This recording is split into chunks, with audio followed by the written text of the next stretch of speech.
Hey guys, this is Alexis or T-Sophil. Thanks for stopping by. In this video, I'm going to explain to you the routing of the mix channel, this mix channel here. So for example, right click, create mix channel. We're going to do that.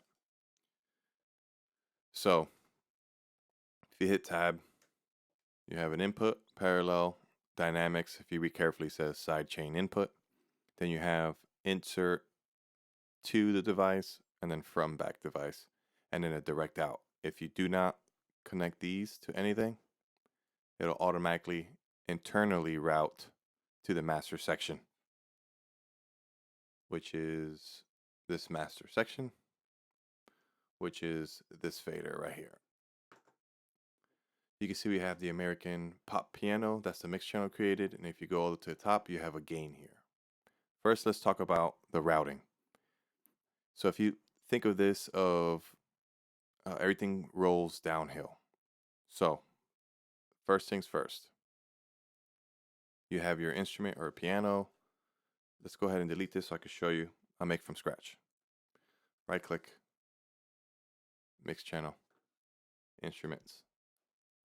We'll go to radical piano.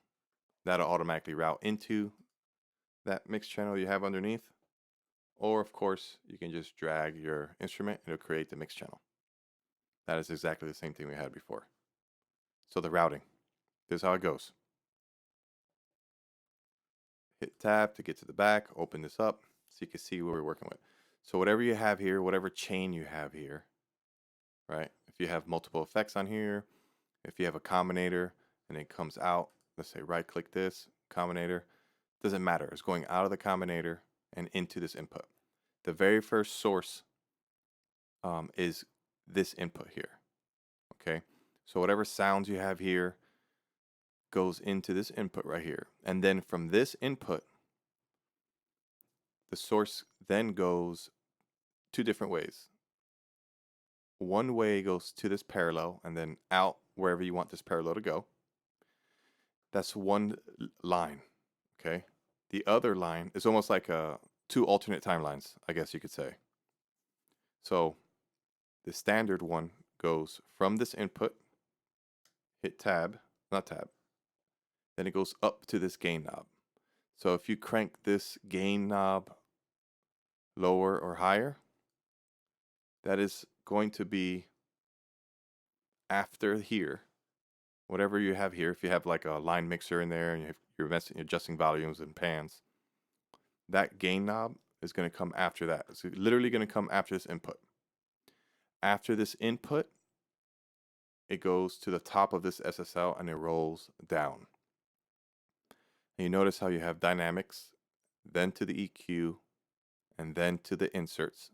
So it hits this, after this gain, hits this compressor or this dynamics, the compressor and the gate. Then it flows down to the EQ and then to the inserts. Let's talk about those inserts real quick. That is whatever you have in here. So whatever you have in here is going to hit. I keep doing this because I can't see. It's dark. Hold on. I'm going to get it. So you notice how this inserts down here. This is the default setting. Okay. These little knobs here, you can't see it, but it says insert pre. You look at this flow chart here. It goes gain after the input into the dynamics, EQ, and then inserts. If you flip this button, you'll notice on a lot of my stuff, by default, my default template, I always do this first. It's just a workflow thing. You can do whatever you want. But you notice inserts first, then it hits the dynamics section, which is the compressor and the gate, and then the EQ. So for me, I like to use my inserts and then use the SSL technically afterwards. One thing I found when I was doing vocals a long time ago was I had a big vocal chain inside this effects, inside this insert in here. I would put tons of stuff in there, effects, let's say. I would put a Neptune, and then I'd put, I don't know, a distortion thing, and then I'd do an echo. And this is where I figure this out. And that is, notice how this has an echo. I'm sorry, a reverb. If you were to leave it the default setting and your inserts last, If you're using a gate, which I was using at the time, this gate, it'll cut off the tail end of that reverb. So it's a preference. I like to run my inserts first. Of course, this is going to be after this gain knob. Let's go over that again real quick. It could be a little bit confusing. Whatever you have going into the input, no matter what you have going on here, you can have tons of stuff here. All that goes out into this input. Then it hits this gain knob, and you could adjust the gain. This gain is technically going into this virtual SSL channel after the input. Then you can route your dynamics, EQ, and inserts. You can route that whatever order you want. You can even mess around with these two buttons up here. That'll change the orders of everything. You can do that how you wish. I always do inserts first, and then I do all my processing on the insert channel in here. And then I come back, I'll touch it on the compressor, and I'll EQ the final thing, a last little EQ. But a lot of my EQing and compression and all that is going to happen inside this insert. That's why I do it that way. That's just a workflow thing. You can do what you want. The second thing is, that's one line. The second line, the alternate timeline, I guess, if you will, it goes into this input, and then it comes directly out this parallel into whatever you want. Okay, so if you want to create a parallel channel, right click, create parallel channel. It'll automatically route that into a parallel channel. So essentially what that means is you're getting the raw information from this original combinator into the input, and it comes out before it even hits the SSL channel and before it even hits this insert. So you got to keep that in mind when you're parallel compressing or doing any kind of parallel processing. This is going to come out before, essentially it's just another one of these going back out parallel before it hits the top of this SSL mixer. Okay? And part of this SSL mixer is the inserts. It's kind of wonky, but whatever you have on your inserts, that is technically part of this channel. So what are the benefits of doing something like this, or understanding this, I might add? The benefits of this is, I could be wrong. I want you logic guys to tell me this, but on your send effects here, all these send effects literally come after your dynamics, EQ, and inserts. It's literally the last thing that's sent. So let me show you what I'm talking about. I'm going to create a mix channel here. Oh, sorry, not an instrument. If you guys want to know how I route my aux channels, put a link in the description up here. So I'm going to create an aux send channel so you can see what I'm talking about for better visuals. I'm going to hit K to get rid of some of that clutter. I'm going to go out from 5 into this mix channel here. Okay.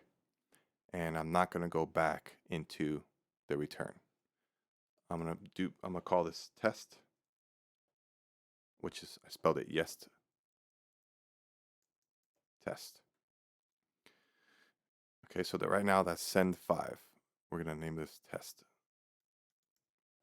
Right now I have no effects this is essentially an aux channel, this test piece. I'm going to play a couple of keys. First, I'm going to really mangle this up. Effects. Let me put a distortion inside. I'm putting this distortion inside the insert effects. So this is without, with the insert. So now I'm going to send that with the crazy distortion. I'm going to send it to 5. Sorry, I'm going to send it to the test mix channel. And as you notice, there's literally nothing in there. So it should be a duplicate of what I'm playing. I don't know if you guys are tracking. So, oh, gosh, sorry. So I'm going to do pre-fader so I can lower the origin source. and you'll listen, you'll hear it's the same sound. See, coming out of test, same sound. Same sound.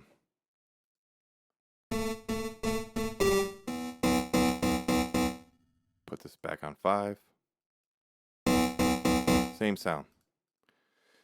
So the point of that is to show you that the send will literally send everything, even the insert. What if you had a piano piece, you like the original sound of the piano piece, but you don't want all those insert effects to be sent? Now, apparently in Logic, you cannot do this. Now, a lot of DAWs, you can't do this. I'm going to show you how you can do that. Okay, so really easy. If you're paying attention before, you'll notice that you can create a parallel channel, right? Right click in here, create parallel channel. And what did I tell you before in this parallel channel? This parallel channel is coming into this input and then right out the parallel channel. It is not going to be, you're not going to hear the scream distortion in that parallel channel. Watch. I'm going to mute this. You hear that? That's because that is getting routed before it even hits the top of the SSL. And this scream is in an insert, which is part of the SSL. So that's something to keep in mind when you're using the parallel feature in Reason. But the good thing about this is that now we can send the original signal to send effects. So you'll just go ahead and, oh my gosh. Oh, I have to fix this problem. So you could send this parallel to this plate. And you have the original and that parallel channel. See what I'm talking about? So that's the beauty of doing that. Let's say you wanted to parallel process this piano with this crazy distortion as well. Well, what you'll have to do, a couple ways to get around that, is to come in here and literally, I mean, there's a million ways to do this. You can take all your effects and copy and paste them into the combinator one, or make this part of your original source. If you want to just move something over, if you're just to move it without hitting anything, it'll put it there, but it'll keep it routed to the originals up here. So what you want to do is grab it, hold shift, and it'll route accordingly. See? So now I'm gonna mute the parallel channel. Sounds the same, except this is coming out of here into the input before the SSL channel. Now it's coming on top of here. Okay. Now when you send this, let's send it to the test piece. I mean to the reverb, the parallel. You'll hear both because that processing is happening before it comes back out of this input. So whatever you have coming into the input goes two ways. One, directly from the input into the parallel. And second, right from this input and into the top of this SSL channel, and it rolls downhill. Okay. And then of course you can arrange the order of which it flows with these two buttons up here. Now you can do that and use it how you see fit. But don't forget that this gain, this happens before, after the input. And let me show you a little bit of how that works better. I'm going to erase this parallel channel. So I'm going to go ahead, I'm going to play that, and I'm going to show you, I'm going to insert just a meter. This might get a little loud, so let me lower this. Okay.